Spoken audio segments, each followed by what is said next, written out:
నమస్తే మిత్రులారా, నేటి విద్యా ఉద్యోగ సమాచారానికి స్వాగతం సుస్వాగతం.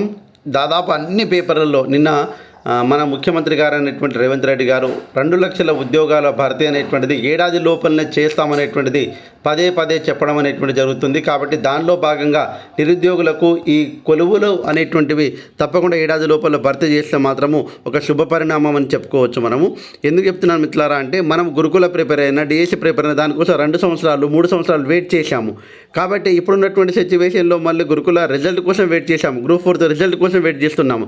కానీ ఏడాది లోపలనే అంటున్నారు కాబట్టి 100% అయితే మనకు 2 లక్షల ఉద్యోగాలు భర్తీ చేస్తామని ఒక పకడ్బందీ ప్లాన్ తోటి ప్రభుత్వం చెప్తూ వస్తున్నది పదే పదే. కాబట్టి తప్పకుండా ఎవరైతే 100% నేను ప్రిపేర్ కావాలి, ఉద్యోగం కొట్టాలనేటువంటి సంకల్పం మీకు ఉన్నట్లయితే తప్పకుండా ఈ సంవత్సరం లోపల తప్పకుండా మనమైతే ఉద్యోగానికి ప్రిపేర్ అయితేనే ఉండాలి. అదే రకంగా పోలీస్ శాఖలో కూడా 10,000 ఉద్యోగాలు అనేటువంటిది ముఖ్యమంత్రి గారు వెల్లడించడం అనేటువంటిది జరిగింది.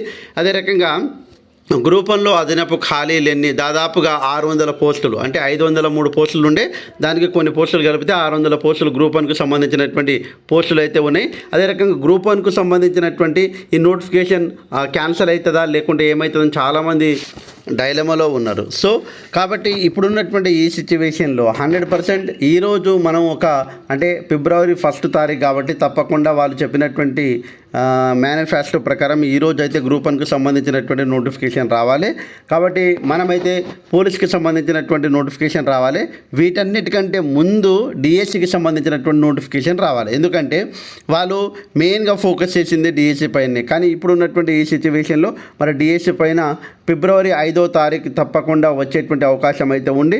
లేకుంటే ఒకవేళ ఫిబ్రవరి 5వ తారీఖు రాకుంటే ఫిబ్రవరి 14th లోపల తప్పకుండా రావాల్సిందే. లేకుంటే 3rd వీక్ ఫిబ్రవరిలో మనకు ఎంపీ ఎలక్షన్ కోడ్ వస్తుంది కాబట్టి తర్వాత వేయడానికి ఆస్కారం ఉండదు. కాబట్టి 100% ఫిబ్రవరిలో డిఎస్సి నోటిఫికేషన్ ఉంటుంది. సో ఇప్పుడున్నటువంటి ఈ సిచ్యువేషన్లో కొలువులో భర్తీ అనేటువంటిది చాలా ప్రశ్నార్థకంగా మారింది గత ప్రభుత్వానికి. కానీ ఇప్పుడున్నటువంటి సిచ్యువేషన్లో వీళ్ళు ముందుకు ఎలా వెళ్తారనేటువంటిది మనం వేచి చూడాల్సినటువంటి అవసరం అయితే ఉంది. ఇంకా మనము తప్పకుండా ఎలాంటి అప్డేట్స్ ఉన్నా తప్పకుండా మీకు అందించడానికి ప్రయత్నం అయితే చేస్తాను.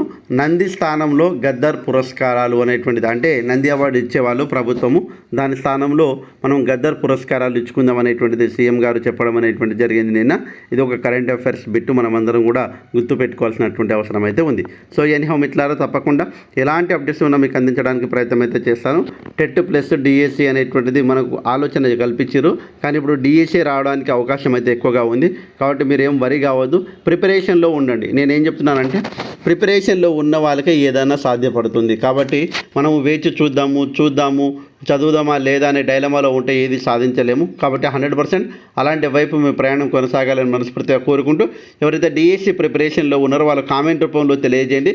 ఎందుకంటే మనకు సంబంధించినటువంటి ఒక ప్లాన్ తయారు చేసుకొని దానికి అంటే మార్గాలు ఏర్పరచుకొని మనం ముందుకు వెళ్ళడానికి ప్రయత్నం అయితే చేద్దాం. సో డిఎస్సి ప్రిపేర్ అవుతున్న వాళ్ళు మేము డిఎస్సి ప్రిపేర్ అవుతున్నాను కామెంట్ రూపంలో తెలియజేస్తారని మనస్ఫూర్తిగా కోరుకుంటూ ముగిస్తున్నాను. జై Hind. Thanks for watching. All the best. Bye. See you.